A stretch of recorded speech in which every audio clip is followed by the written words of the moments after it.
4 নম্বরে হচ্ছে integrity. Integrity মানে সততা, নৈতিকতা থাকতে হবে।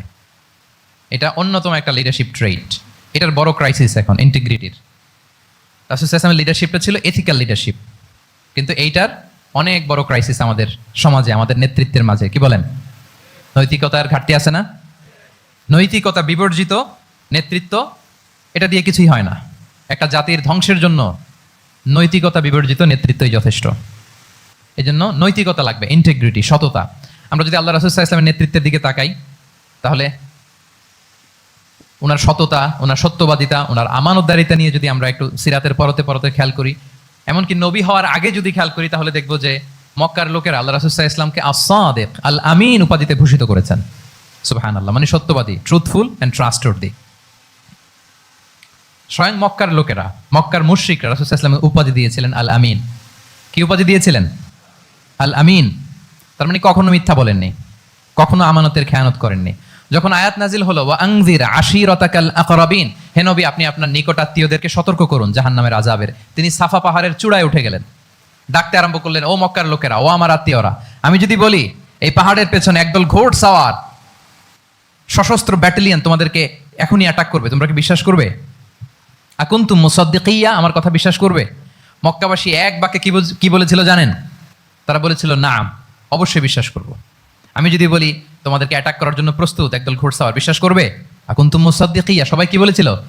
নাম, অবশ্যই বিশ্বাস করব। কেন বিশ্বাস করবে? বলে যে মা জাররাবনা আলাইকা ইল্লা সিদকা, we have never ever experienced a single lie from you in our life. আমরা জীবনে কোনোদিন তোমার মিথ্যা বলতে শুনি নাই। আল্লাহু আকবার।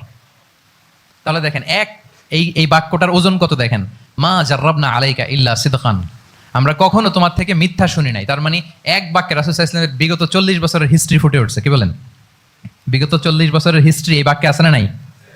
মা জাররাবনা আলাইকা ইল্লা সিদকান, আমি তো কোনোদিন মিথ্যা শুনি নাই তোমার জবান থেকে, তো কেন বিশ্বাস করবো না?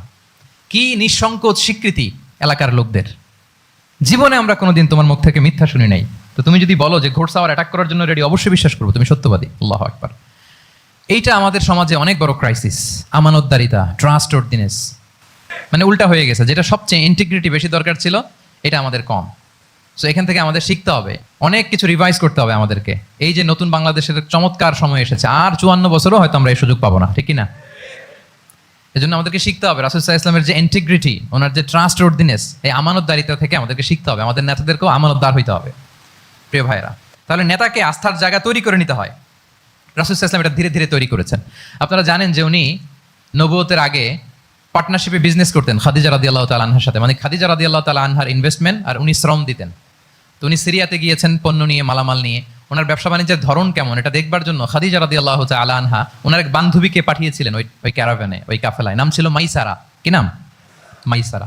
তো মাইসারাকে বলেছে, মাইসারা তুমি দেখবা যে টাকা পয়সা আবার উল্টাপাল্টা করে কিনা, ঠিকঠাক মতো ব্যবসা করে কিনা, আমার huge investment on behalf of me, তুমি ক্যারাভানে থাকবে আর দেখবে যে মোহাম্মদ ঠিকঠাক বিজনেসটা করে কিনা। আল্লাহু আকবার। মাইসারা এই সফর শেষে এসে খাদিজা রাদিয়াল্লাহু তাআলা আনহার কাছে এমন পজিটিভ রিভিউ দিয়েছে, এই রিভিউ শুনেই খাদিজা রাদিয়াল্লাহু তাআলা আনহা বিষ্ণু ইসলামকে বিয়ে করার জন্য রাজি হয়ে গেছেন। আলহামদুলিল্লাহ। মাইসারা এসে রিভিউ দিতে লাগলো যে মোহাম্মদ সে সবার চেয়ে আলাদা সাল্লাল্লাহু আলাইহি ওয়াসাল্লাম। তার ওঠা বসা, তার চলন বলন, তার কথন, তার ডিলিংস, তার লেনদেন সব আলাদা, অসাধারণ তিনি। আল্লাহু আকবার, তিনি অসাধারণ। তাহলে মাইসারার রিভিউ শুনে আল্লাহু আকবার খাদিজা রাদিয়াল্লাহু তাআলা আনহা তিনি অবাক হয়ে গেলেন এবং তিনি বিয়ের প্রস্তাব পাঠালেন। রাসূল সাল্লাল্লাহু আলাইহি ওয়াসাল্লামের এই আমানতদারিতায় মুগ্ধ হয়ে কি করলেন? বিয়ের প্রস্তাব পাঠালেন। তাহলে কি পরিমাণে ট্রাস্টওয়ার্দিনেস ওনার ছিল। এবং আরো মজার ব্যাপার হচ্ছে, মক্কার কুরাইশরা, মক্কার লোকেরা রাসূল সাল্লাল্লাহু আলাইহি ওয়াসাল্লামের কাছে এসে আমানতের সম্পদ গচ্ছিত রাখতো। আবু জাহেলের কাছে রাখতো না, উতবা, শাইবা, ওয়ালিদ ইবনে মুগিরা কারো কাছে রাখতো না। খেয়াল করে দেখেন, দল করে আবু জাহেলের, দল করে কার? কিন্তু আমানত রাখে কার বাসায়? কি অবাক করা কাণ্ড না? কর্মী হচ্ছে আবু জাহেলের, কিন্তু আমানতের সম্পদ রাখে কার কাছে? মুহাম্মদ সাল্লাল্লাহু আলাইহি ওয়াসাল্লামের বাসায়। রাসূল সাল্লাল্লাহু আলাইহি ওয়াসাল্লাম যেদিন হিজরত করবেন, উনি সাইয়েদনা আলী রাদিয়াল্লাহু তাআলা আনহুকে অ্যাসাইন করে গিয়েছেন যে আলী তুমি থাকো, তুমি কয়েকদিন পরে মদিনায় হিজরতে যাবা, আমার কাছে যত আমানতের সম্পদ আছে এগুলো তুমি আগে বিলি করে তারপরে যাবে। রাসূল সাল্লাল্লাহু আলাইহি ওয়াসাল্লাম আবু বকর রাদিয়াল্লাহু তাআলা আনহুকে নিয়ে চলে গেলেন। আলী রাদিয়াল্লাহু তাআলা আনহুর টানা 3 দিন লেগেছে যে ডেপোজিটগুলো রাসূল সাল্লাল্লাহু আলাইহি ওয়াসাল্লামের কাছে ছিল, আমানতের যে জিনিসগুলো ছিল এগুলো বন্টন করতে সাইয়েদনা আলী রাদিয়াল্লাহু তাআলা আনহু 3 দিন সময় নিয়েছেন। 3 দিন। এত পরিমাণ আমানতের সম্পদ রাসূল সাল্লাল্লাহু আলাইহি ওয়াসাল্লামের কাছে ছিল। আল্লাহু আকবার। তাহলে এই আমানতদারিতা, সততা, অনেস্টি, ট্রাস্টওয়ার্দিনেস এটা অনেক জরুরি নেতৃত্বের জন্য। নেতা হতে চাইলে তাকে আমানতদার হইতে হবে। যদি একজন ট্রু লিডার কেউ হতে চায় তার মধ্যে আমানতদারিতা চাই। কি চাই? আমানতদার। তাহলে ইন্টিগ্রিটি। 4 নাম্বার পয়েন্ট কি ছিল? ইন্টিগ্রিটি। আপনারা বোরিং হচ্ছেন না তো? কষ্ট হচ্ছে?